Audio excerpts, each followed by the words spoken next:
محترم، جب آپ کسی ڈاکٹر کے وہاں جاتے ہیں اپنی بیماری کو لے کر کے،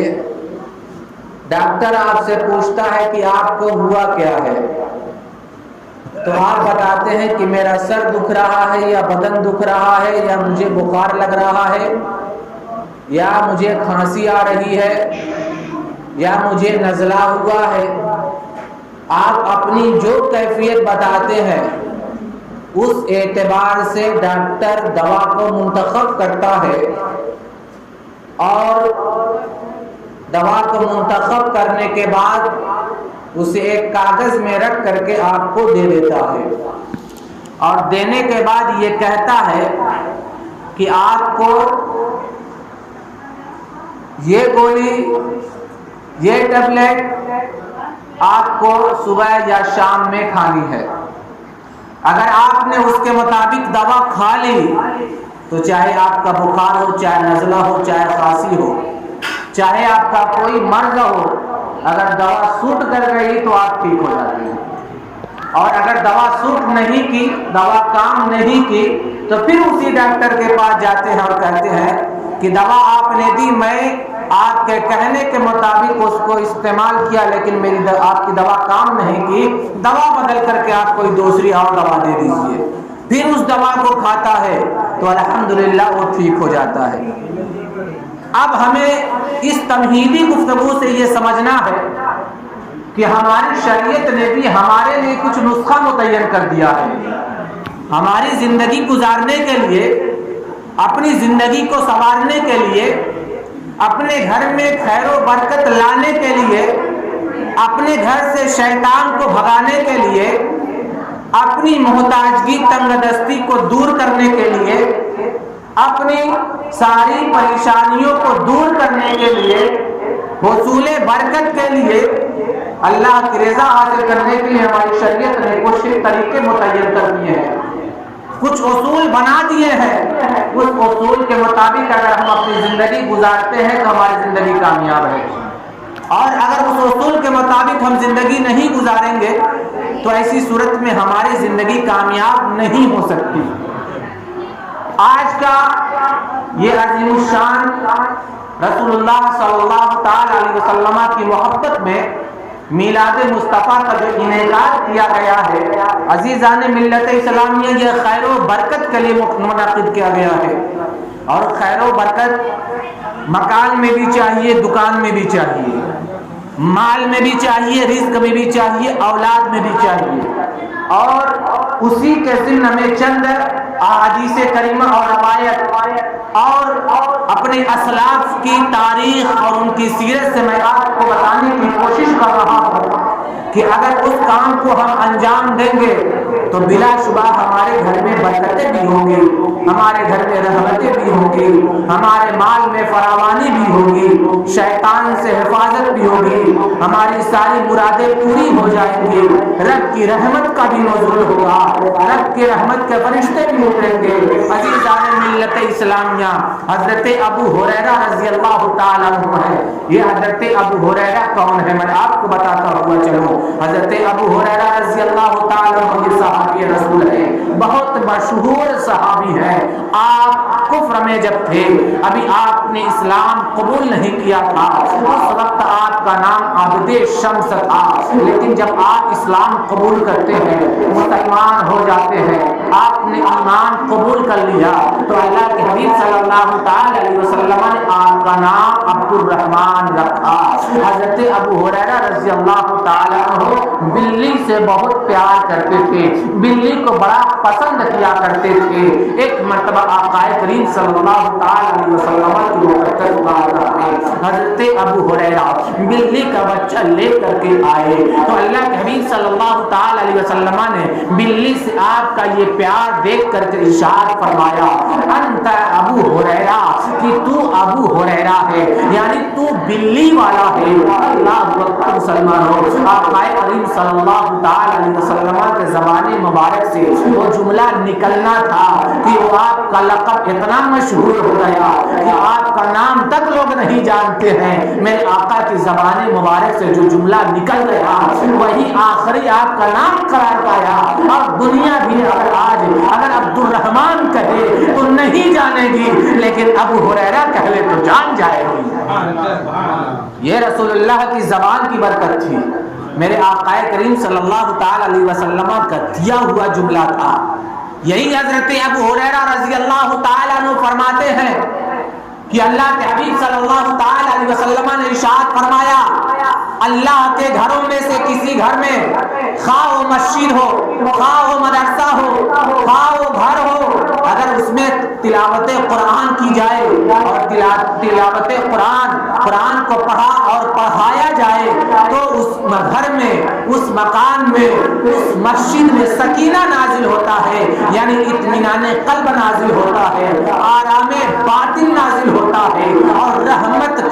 رحمت اللہ کی اسے ڈھانپ لیا کرتی ہے، اور رحمت کے فرشتے اسے ڈھانپ لیا کرتے ہیں، اور اللہ ان پڑھنے والوں کو، اللہ ان پڑھانے والے کو، اللہ اپنے فرشتوں میں ان کا ذکر کرتا ہے اور ان کا چرچا کرتا ہے۔ عزیزان ملت اسلامیہ، پتہ یہ چلا کہ جس گھر میں، جس مدرسے میں، جس مسجد میں، کسی جگہ میں بھی اگر قرآن کریم کی تلاوت کی جائے تو رب کی رحمت کا نزول بھی ہوتا ہے، سکون و اطمینان بھی حاصل ہوتا ہے، اور اسی کے ساتھ ساتھ رب کے رحمت کے فرشتے بھی اترتے ہیں، اور سونے پر سہاگا تو یہ ہوتا ہے کہ خود رب ذوالجلال اپنی نورانی مخلوق فرشتوں کے درمیان ان ذاکرین کا، ان قرآن کی تلاوت کرنے والوں کا، ان پڑھنے اور پڑھانے والوں کا ذکر اور چرچا کیا کرتا ہے۔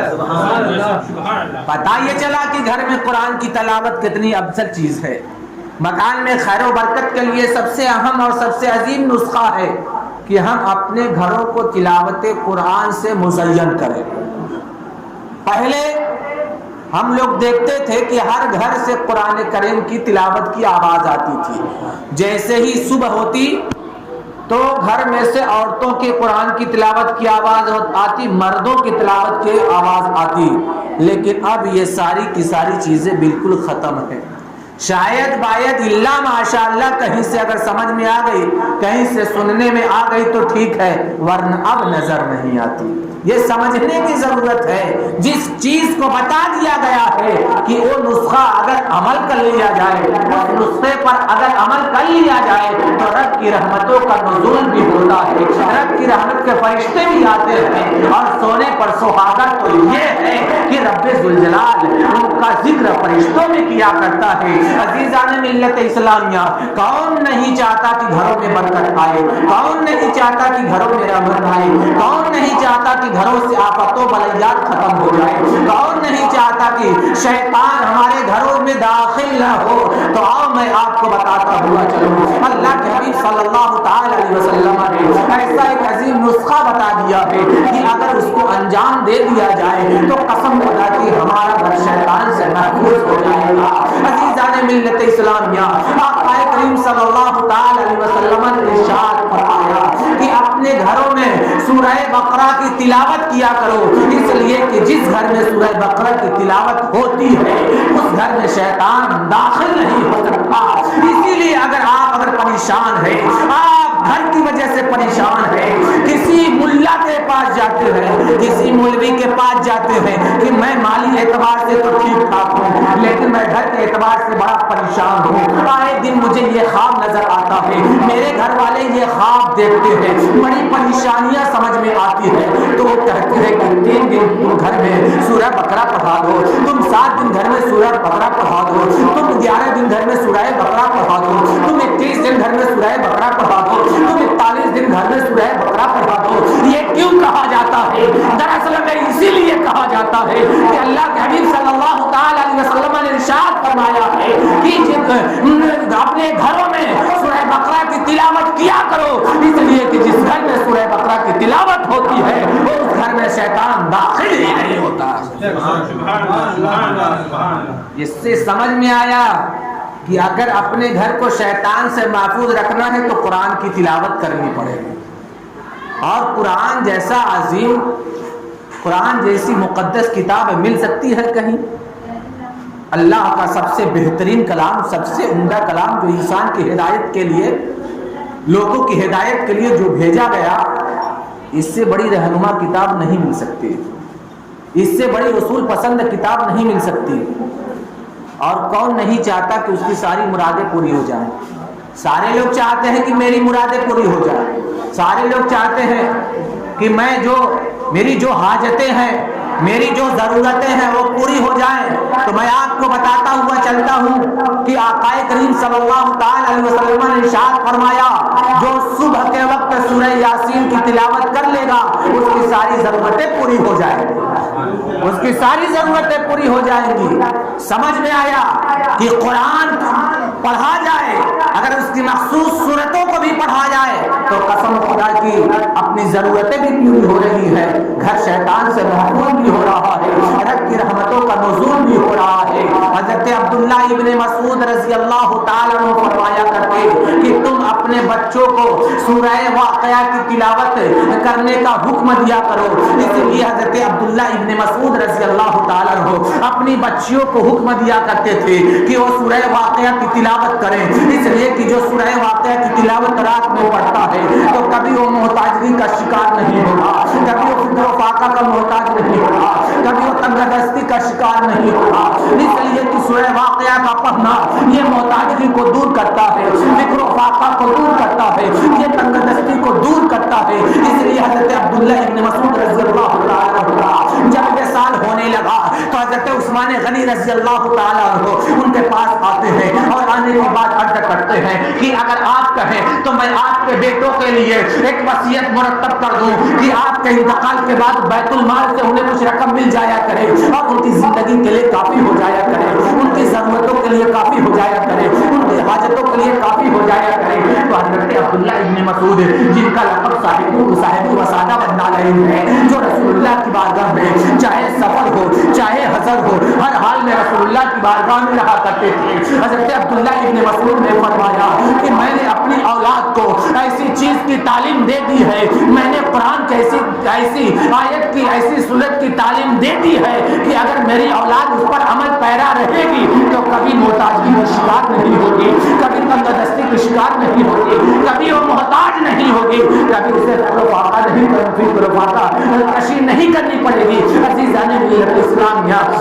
حضرت عبداللہ بن مسعود نے جو اپنی اولاد کو سکھایا تھا وہ رات کے وقت سونے سے پہلے سورہ واقعہ کو پڑھ لینا تھا. اس سے پتہ یہ چلا کہ ہم اپنی پریشانیوں کو بھی دور کر سکتے ہیں، اپنی محتاجگی کو بھی دور کر سکتے ہیں، ہم اپنے تنگ دستی کو بھی دور کر سکتے ہیں. لیکن شرط یہ ہے کہ جو رسول اللہ نے ہمیں طریقہ بتا دیا ہے اس طریقے پر عمل کر دیا جائے. رسول اللہ نے جو ہمیں نسخہ بتا دیا جائے اس پر عمل کر لیا جائے. ایک ڈاکٹر کوئی نسخہ لکھتا ہے تو ہم اس کی خلاف ورزی نہیں کرتے ہیں، اس کی بتائی ہوئی دوا کو بتائے ہوئے وقت میں کھاتے ہیں، بتائے ہوئے وقت میں سیرپ پیتے ہیں، بتائے ہوئے وقت میں انجیکشن لیتے ہیں، بتائے ہوئے وقت میں اگر خالی پیٹ کھانا ہے تو اگر ناشتہ سامنے رکھا ہوا ہے، اگر کھانا سامنے رکھا ہوا ہے تو اپنی بیوی سے کہا جاتا ہے، اپنی ماں سے کہا جاتا ہے، اپنی بہنوں سے کہا جاتا ہے، اپنی اولاد سے کہا جاتا ہے ابھی میں نے کھانے والی دوا، خالی پیٹ کھانے والی دوا میں نے کھائی نہیں ہے، جب تک میں کھا نہیں لوں گا تب تک میں ناشتہ نہیں کر سکتا،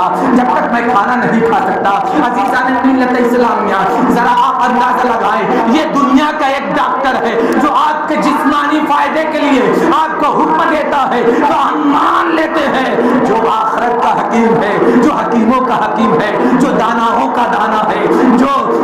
معالجوں کا معالج ہے، یعنی ہمارے آقا جناب محمد رسول اللہ جنہوں نے ہمیں بہترین نسخہ بتا دیا ہے، اگر ان کی سیرت پر عمل کر لیا جائے قسم خدا کی ہماری زندگی سنور جائے گی. مغرب کی تہذیبوں کو چھوڑ دو اور رسول اللہ کے طریقے کو اپنا لیا جائے. نعرہ تکبیر، نعرہ رسالت، شہدائے کربلا، نعرہ تکبیر، نعرہ رسالت.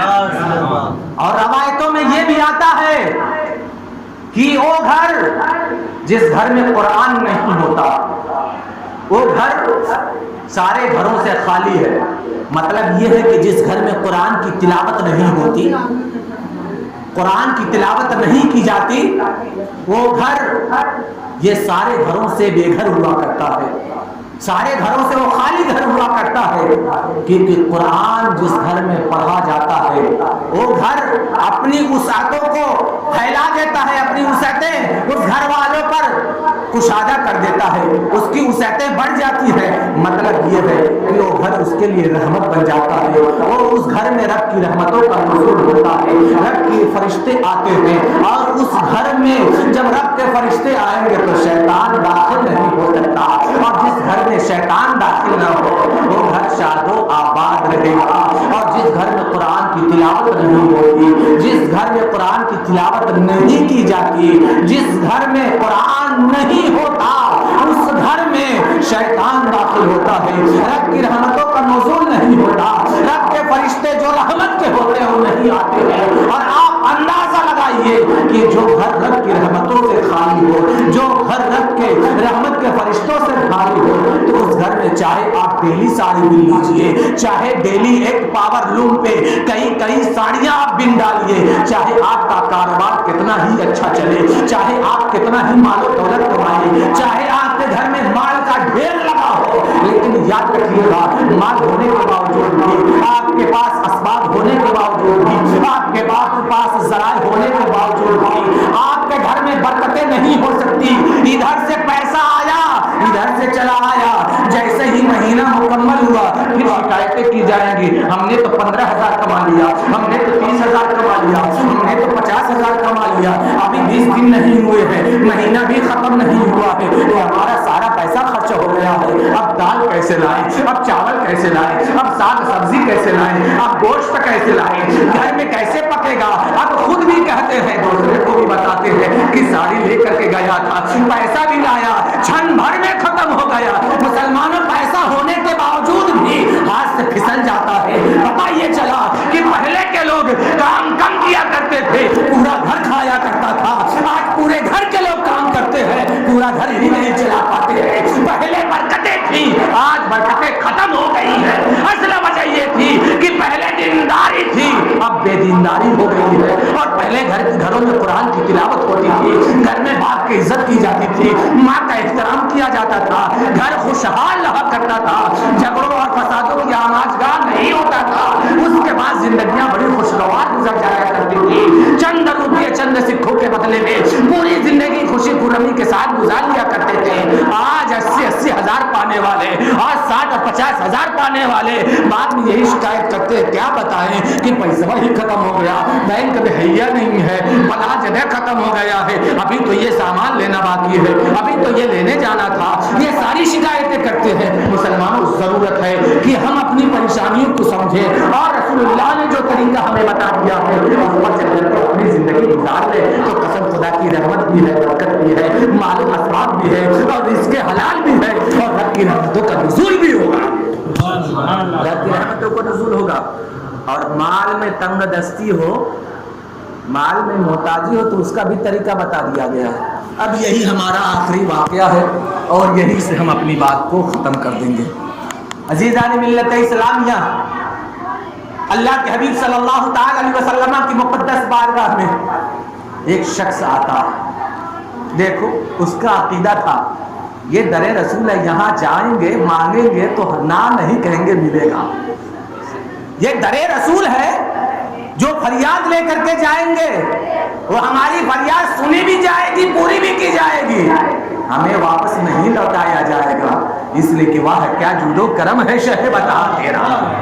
واہ کیا جود و کرم ہے شہ بتا تیرا،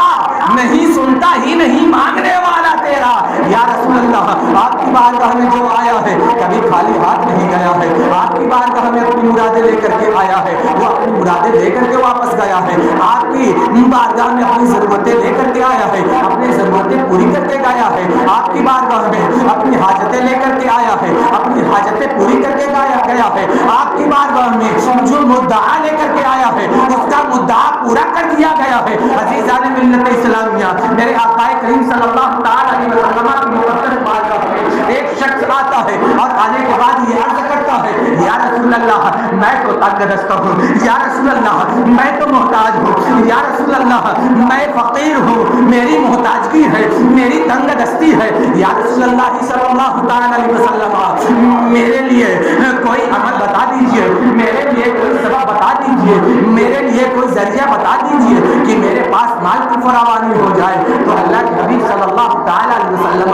نے ایک بہترین نسخہ بیان فرمایا۔ اللہ کے حبیب صلی اللہ علیہ وسلم نے ارشاد فرمایا صبح صادق سے لے کر کے فجر کی نماز ہونے سے پہلے 100 مرتبہ سبحان اللہ و بحمدہ سبحان اللہ العظیم استغفر اللہ پڑھ لیا کرو۔ اللہ رب العزت اس تسبیح کے بدلے میں تمہارے رزق میں فراوانی عطا فرما دے گا۔ اسی تسبیح کے بدلے میں رزق دیا جاتا ہے، اسی تسبیح کے صدقے میں لوگوں کو روزی دی جاتی ہے۔ اگر اس کا ذکر تم روزانہ صبح کی نماز سے پہلے اور طلوع صبح صادق کے بعد پڑھو گے تو کبھی تمہیں تنگ دستی نہیں آئے گی۔ چنانچہ صحابی رسول جاتے ہیں اور جانے کے بعد اللہ کے حبیب صلی اللہ تعالی علیہ وسلم کی بارگاہ سے جب وہ جاتے ہیں اب اس پر عمل پیدا ہوتے ہیں، کچھ دن گزرتا ہے، وہ صحابی رسول آقا کی بارگاہ میں آتے ہیں اور آنے کے بعد عرض کرتے ہیں یا رسول اللہ اے میرے آقا آپ نے جو نسخہ بتایا تھا میں نے کامل اس پر عمل کر لیا ہے۔ یا رسول اللہ میں طلوع آفتاب کے بعد فجر کی نماز ہونے سے پہلے سبحان اللہ و بحمدہ سبحان اللہ العظیم استغفر اللہ 100 مرتبہ پڑھتا گیا، میں اس کو معمول بناتا گیا، یہ میرا معمول رہا۔ یا رسول اللہ دنیا میری جھولی میں سمٹ آئی اور مجھے دنیا اتنی مل رہی، مجھے اتنا مال و اسباب مل گیا کہ یا رسول اللہ میں سوچتا ہوں کہ اسے کہاں اٹھا کر کے رکھو، میں اسی فکر میں ہوں کہ میں اسے کہاں اٹھا کر رکھوں۔ یعنی پتہ یہ چلا کہ اللہ کے حبیب صلی اللہ علیہ وسلم نے نماز فجر کے لیے بھی اسے تاکید فرمائی اور ایسی تسبیح بیان فرمائی کہ اسے پڑھ لیا جائے، اسے عمل کر لیا جائے تو قسم خدا کے رزق میں اتنی فراوانی ہوتی ہے کہ ساری پریشانیاں دور ہو جاتی ہے، محتاجگی دور ہو جاتی ہے، تنگ دستی دور ہو جاتی ہے اور رب کی رحمت نازل ہوتی ہے، خیر و برکت کا حصول ہوتا ہے اور زندگی کامیاب و کامیاب ہو جایا کرتی ہے۔ لیکن اس کے تناظر میں اگر ہم اپنی زندگی کو دیکھیں، ان تمام روایتوں اور ان تمام واقعات کی روشنی میں اگر اپنی زندگی کا جائزہ لیں، اپنے گھر اپنے افراد کا جائزہ لیں، اپنے ماحول اپنے معاشرے کا جائزہ لیں، اپنی سوسائٹی کا جائزہ لیں تو بتائیے 1% ہم اس میں کامیاب نظر آ رہے ہیں؟ کیا 1% ہم اس میں کامیاب نظر آ رہے ہیں؟ پھر آئیں گے مفتی صاحب کماتا بہت ڈھیر ہوں لیکن بچتا ہی نہیں ہے، کون دعا بتا دیجیے۔ ارے مفتی صاحب تو پڑھ کے پھونک دیں گے تو ترنت میرا کام بن جائے گا، تم کمایا کرو جو کرنے کا حکم دیا گیا ہے۔ مفتی صاحب کے پڑھنے سے کام ہونے والا ہے کہ نہیں؟ پہلے تو خود کرنا پڑے گا نا، پہلے خود کرنا پڑے گا نا۔ میرے آقا نے 40 سال پہلے اپنا کردار دکھایا، اس کے بعد مکہ کی سرزمین پر کہا کہ اے مکہ والوں میں اللہ کا نبی ہوں اور میں اس کا رسول ہوں، میں تمہیں جہنم سے ڈراتا ہوں، جنت کی دعوت دیتا ہوں۔ مکہ کے لوگوں نے 40 سالہ زندگی دیکھی ہے، آپ کی صداقت کو بھی دیکھا ہے، آپ کی امانت کو بھی دیکھا ہے، آپ کے شب و روز کو بھی دیکھا ہے، آپ کے بچپن کو بھی دیکھا ہے، آپ کی جوانی کو بھی دیکھا ہے، آپ کی پوری زندگی کو دیکھا ہے، لیکن پھر بھی اس کے بعد مکہ کے لوگوں نے اعلان نبوت کے بعد بھی رسول اللہ کا انکار کر دیا۔ میرے آقا نے پہلے اپنا کردار پیش کیا اور اس کے بعد کہا میں اللہ کا نبی ہوں۔ یہیں سے ہمیں پیغام مل گیا کہ پہلے اپنی زندگی میں میرے آقا کے فرامین کو اتارنا ہے، اس کے بعد دوسرے کو حکم دینا ہے، تب وہ اثر انداز ہوگا، تب وہ فائدہ ہوگا، تب اس سے فائدہ اور لابھ ملے گا۔ اس لیے عزیزان ملت اسلامیہ اگر فائدہ چاہیے، اگر رزق چاہیے، اگر برکت چاہیے، رحمتوں کا نزول چاہیے، سکینہ اطمینان قلب چاہیے اور اپنے رزق میں فراوانی کشادگی چاہیے تو رسول اللہ کی سنت پر عمل کرنا پڑے گا، ان کی سیرت کو اپنانا پڑے گا۔ اسی کو قرآن ہمیں پیغام دیتا ہے لقد کان لکم فی رسول اللہ اسوۃ حسنہ، رسول اللہ کی پیاری سچی سیرت میں جینے کا طریقہ اور سلیقہ بتا دیا گیا ہے۔ اللہ سرکار کی بارگاہ میں دعا ہے کہ مجھے کہنے سے زیادہ عمل کرنے کی توفیق عطا فرمائے اور آپ کو سننے سے زیادہ عمل کرنے کی توفیق عطا فرمائے۔ عزیزان ملت اسلامیہ، انہی چند گفتگو کے ساتھ آپ سے میں رخصت ہو جا رہا ہوں۔ مختصر بات ہو، دل میں اثر کرے تو ٹھیک ہے، ورنہ لمبی بات کہنے سے کوئی فائدہ نہیں ہے۔ استغفر اللہ وما علینا الا البلاغ۔ السلام علیکم ورحمۃ اللہ۔